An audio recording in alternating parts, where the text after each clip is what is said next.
অনেকটা হেসে খেলেই পূর্ব তিমুরকে হারিয়ে দিল বাংলাদেশের মেয়েরা।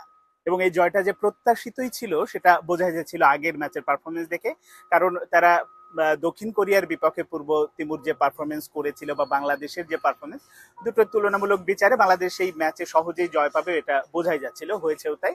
তো টানা দুই জয়, প্রথম ম্যাচে লাওসকে, তারপরে হচ্ছে এবার পূর্ব তিমুরকে হারিয়ে যেটা হলো যে বাংলাদেশের যে স্বপ্নটা মূল পর্বে খেলার যে লক্ষ্য নিয়ে গেছে সেই লক্ষ্যের পথে কিন্তু অনেকটাই এগিয়ে গেল। এই ম্যাচের পূর্ব তিমুরের বিপক্ষে বাংলাদেশের মেয়েরা যে পারফর্ম করেছে সেটা সত্যি অসাধারণ।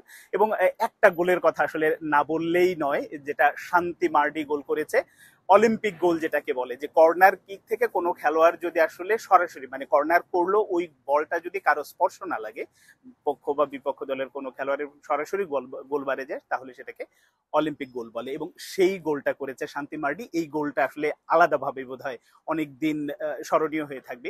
এর বাইরে প্রথম ম্যাচে নিশ্চয়ই আপনাদের মুনকির গোলটা মনে আছে, একেবারে 1-to-1 সিচুয়েশন, যেখানে গোলরক্ষক এবং মুনকি তার গোলবার এবং গোলরক্ষক ওর মাঝে ছোট্ট জায়গা দিয়ে ঠান্ডা মাথায় যে প্লেস করা এবং গোল আদায় করে নেয়, এটা সত্যি অসাধারণ। এই দুটো গোল এখন পর্যন্ত এই দুই ম্যাচের সত্যি মন ভরে দেওয়ার মতো গোল বলা যায়।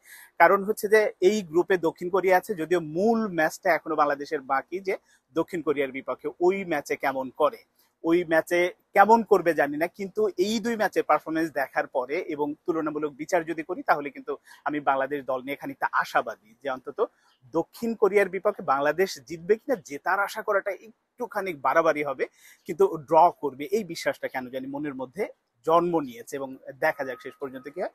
বাংলাদেশ যদি আসলে ড্র করে দক্ষিণ কোরিয়ার সাথে, তাহলে কিন্তু এই যে তিনটা দল যাবে হচ্ছে বেস্ট রানার্স আপ দল হিসেবে পরের রাউন্ডে, মানে গ্রুপ চ্যাম্পিয়ন হতে না পারলেও, আমি ওই হিসেব নিকেশের কথা বলছি, সেই জায়গায় কিন্তু বাংলাদেশ অনেকটাই এগিয়ে যাবে। কারণ যদি আপনি অন্য গ্রুপগুলোর মানে গ্রুপ রানার্স আপ হতে পারে যারা, এই রকম বিচার করেন, সেখানে বেশ কয়েকটা দল ভালোভাবেই লড়াই আছে। এর মধ্যে যদি বলি জর্ডানের কথা, এর মধ্যে যদি বলি ইরানের কথা, চাইনিজ টাইপে আছে, সবকিছু মিলে এই ব্যাপারটা বাংলাদেশকে কিছুটা হলেও এগিয়ে রাখবে। যদি শেষ ম্যাচে বাংলাদেশ দক্ষিণ কোরিয়ার সাথে ড্র করে, তাহলে ওই ক্ষেত্রে কিন্তু অনেকটা এগিয়ে যাবে। এবং মানে আর যদি জিততে পারে, তাহলে তো কথাই নেই, যে বাংলাদেশ হয়তো সরাসরি মানে গ্রুপ চ্যাম্পিয়ন হয়েই চলে যাবে, সেটা অনেক বড় ভাবনা হয়ে যাবে। শেষ পর্যন্ত দেখা যায়, কারণ দক্ষিণ কোরিয়া অনেক শক্তিশালী দল।